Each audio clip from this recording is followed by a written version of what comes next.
G'day everyone, Dikko here with another kick-ass walkthrough. This is part 5 of a multi-part series covering texturing stylized characters. In this video, we're quickly going to cover the texture node editor. And this one is a bit weird because it's sort of a feature of Blender that's sort of halfway through development. It's very early days, but it still has some features about it that will be very useful for texturing characters or just things in general, because it offers a non-destructive or a procedural way to create texture brushes within Blender, which is really cool. So before we wrap up texturing this character, I might add a few extra details using this texture node editor to create a texture brush that will emulate freckles and then just paint it onto my character here. So if you haven't already noticed, I created a new blank alpha texture that will be used for this process. I've linked it up in my node editor, in the material node editor, just like the previous video. And now I'm going into my texture panel and I'm going to create a new brush texture.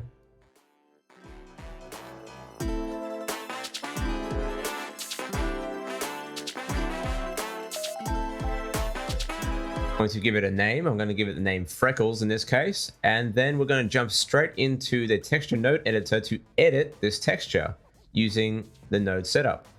So once I'm in the texture node editor, I switch it over to brush in the panel there, and you'll see by default it creates a checker texture that we can already start painting with. So if we scroll down to the texture settings in the brush settings, so if you see the texture panel there, click on that. Unfortunately, it doesn't give you a preview. I think it's bugged still, or it's still early in development. But the point is that Freckles has already been selected as the brush we're going to use in the texture paint mode. So notice we're already able to paint with that checker texture on the body. In this case, it's looking a bit dark, but that's because it actually inherits also the color settings of the brush itself in the color picker settings there. So you'll see me eventually, I'll be playing with that as well. But the other cool thing is that it also inherits alpha channel.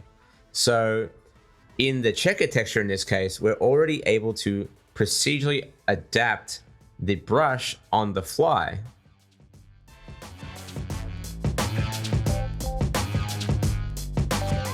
So if I ramp up that now to white, you'll see that's giving me the true color of that checker texture in the brush there as we paint it onto the body.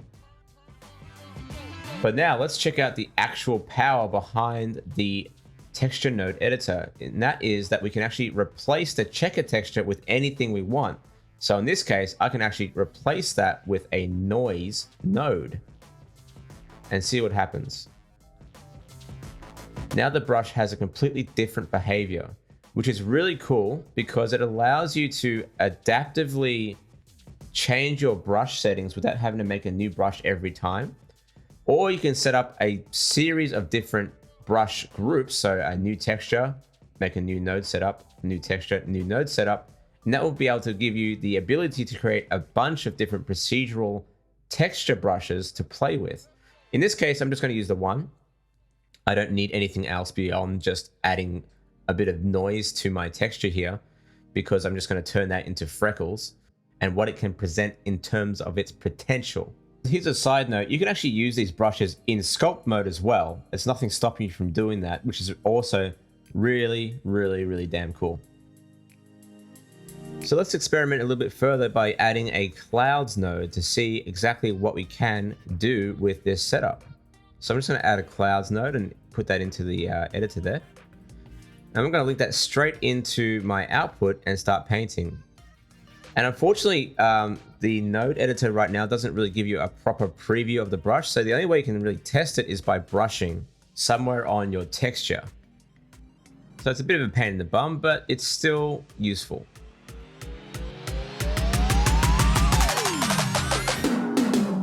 And you can see here, I've also made a mistake. I've left my brush turned on as erase alpha. So always make sure that that's turned back on to mix when you're brushing in your texture view.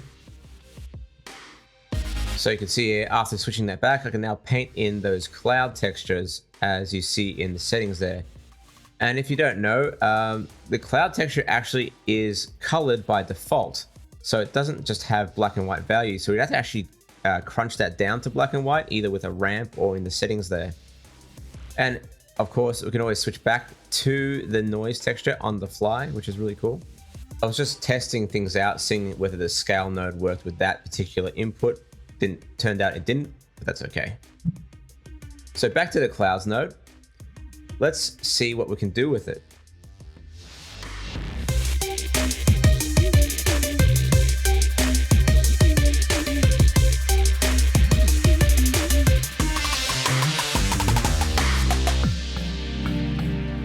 So let's see what happens when I change the color inputs. Look at that, green to white, we're getting green to white clouds. So there's some potential here that we can actually turn this into some sort of interesting texture brush. And by switching out the color from green to black and white, we're getting a black and white cloud texture. So let's add a ramp in between this thing so we can get that alpha channel working.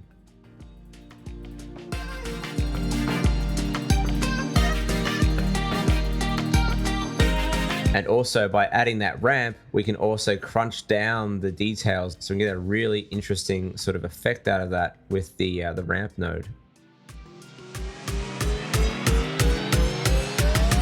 But if we change one of those color inputs in the ramp node to an alpha, so in this case the white, back down to 0%, we're getting transparency out of that brush as well. So let me crunch that down and you can see what's happening.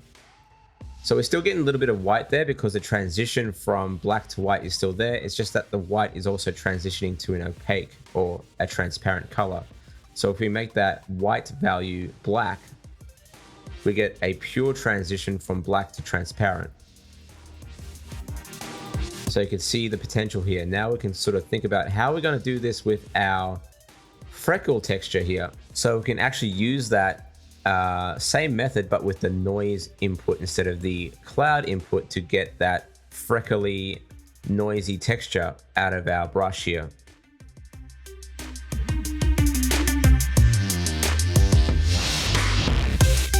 So that method is pretty simple. Just swap out the clouds for the noise and start brushing. That's where the power really comes from, this tool here. And again, same stupid issue I had before. I forgot to change the brush type from erase to paint. So back to mix and we're good to go. So let's relink that up. Start painting. And you can see we're inheriting the alpha from the two color channels there. So now it's just a matter of playing with those ramp settings to get the right contrast we need to sort of emulate freckles. So in my case, I might flip the alpha. And you'll see me do that just about now.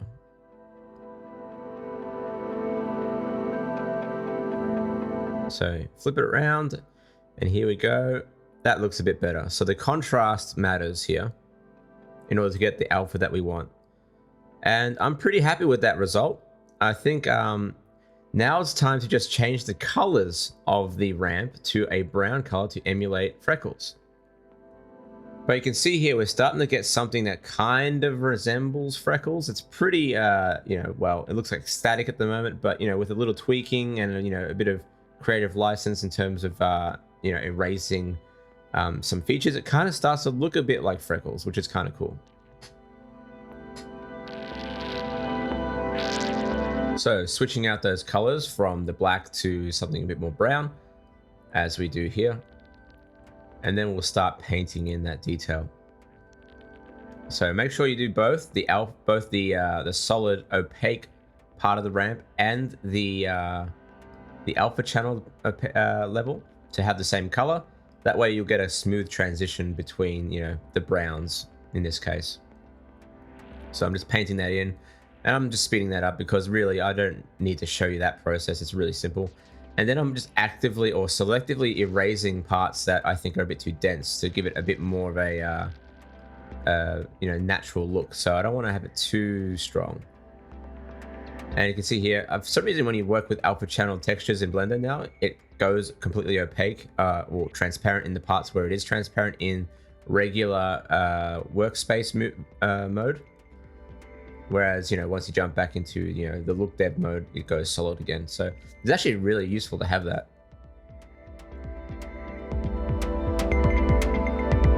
Okay, that's all I really wanted to say about that that mode in Blender, because there's potential there for it to really really flesh out your character designs there. And being aware is that once you paint it onto the texture itself, you can't change the painted output. You can only change it before you paint. So it's not procedural in that regard. It's procedural in the preparation of the brush itself. All right, so I'm going to actually start to bake out my textures here now. So, as you've built out your node setup to paint in all that detail into your character, but now it's time to bake that all in again. And I'm going to do something interesting. You remember how we had that base color that we saved earlier in the series? I'm actually going to bring that back into our setup here to replace our initial baked texture to retain as much detail as possible. So I'm going to save this material first as a fake user. So I'm just going to find the input for that texture there. So there it is there. And we're actually going to replace it. See how it goes white? So we're going to replace that input with our original procedural ambient occlusion node setup. So this one here, remember this one here from the first video? We're actually going to bring that back. So we're actually going to select that group, not this group, the green group there. So we're going to select that entire thing there, copy it. So Control C, and then go back to your material that has all your detail and paste it into that node setup. So I pasted it in. I'm just going to scroll out and try and find it. So there it is. I made 2 by accident. So I'm just going to use 1. And I'm going to bring that and use that output to replace our initial baked texture or the color texture that we had from video 2. So I'm going to disable the subsurf and bring back my multi-res because I'm going to bake back in that multi-res again. Remove that baked texture and then replace it with this material. So I've accidentally put the output there for that material. I'm going to have to use just the color output. So that one there. So you can see here, ooh, looking a little bit better now because we've brought back some proceduralness to this thing. So we brought back the multi-res, we brought back the base color, but we're still retaining the all the detail we painted in the previous video. So now I'm actually going to use this as my final bake for my color textures. So that's going to be cool. So I'm not going to go through the arduous process of baking again on this video. I'm just going to use that plugin, Simple Bake, to bake out my textures again. And then we'll have all the textures we need officially all done, ready to go to be relinked into our character here, which means we'll have a very clean node setup. And like always, it's always good to make sure you've saved this node setup in case you want to go back and rebake. So, make sure it's a fake user, and then we can start the baking process. So in my case, I have baked out 3 textures. I've baked out my roughness, my color maps, and my normals. So that's all I needed in this case because I don't have any metallics or anything like that to work with. I don't need to worry about that. And I just followed the same method I followed in the previous videos. Just made sure I organized things properly. Gave it the correct names. In this case, I called it Bossman Body. Made sure I had the right UV map selected when I was baking out my maps. And just went through that process again. And within about 10 minutes, I had everything I needed. The 1001, 02, and 03 were baked out. I had my normals, roughness, and my color maps ready. So let's check out the results and see what we got out of our final bake.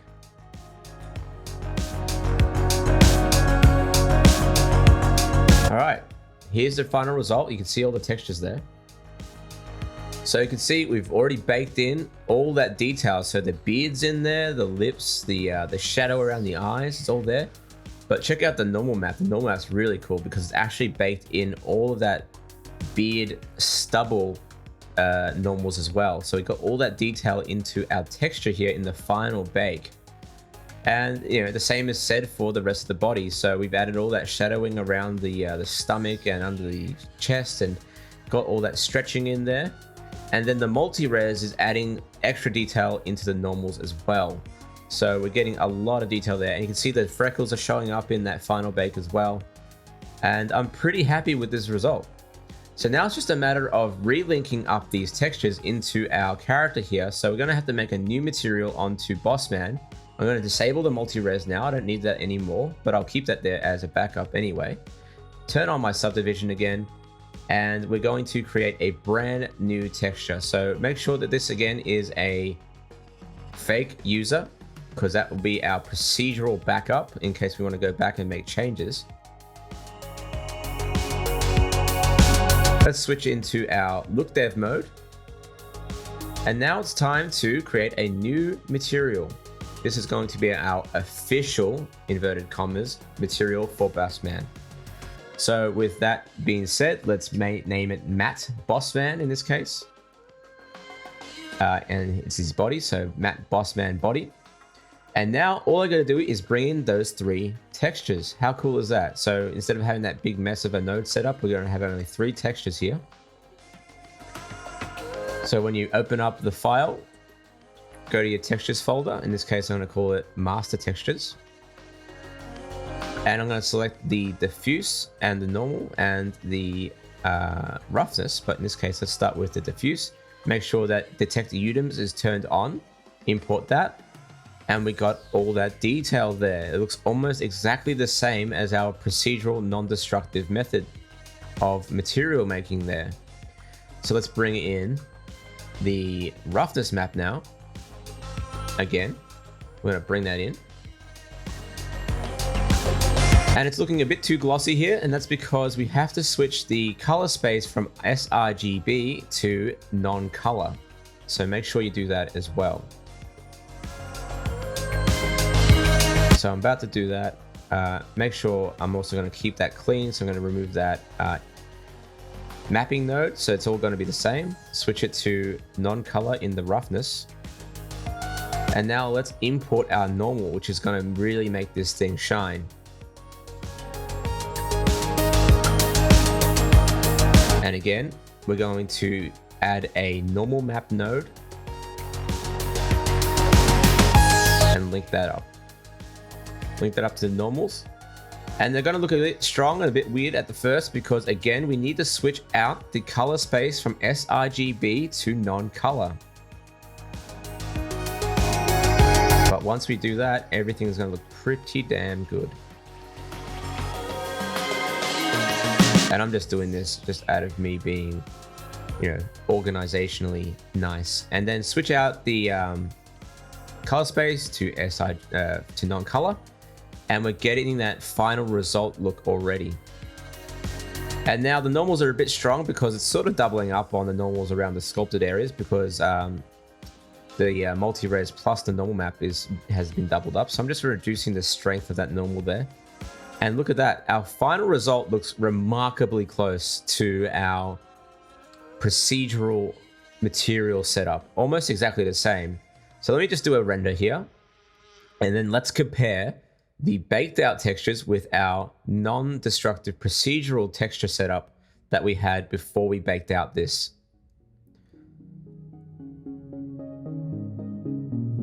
Looking pretty damn good. The detail is all in there still. So I'm just going to save that out and let's compare. So I'm going to open up the first texture, which is our baked out texture version. So there's the new version of our character here.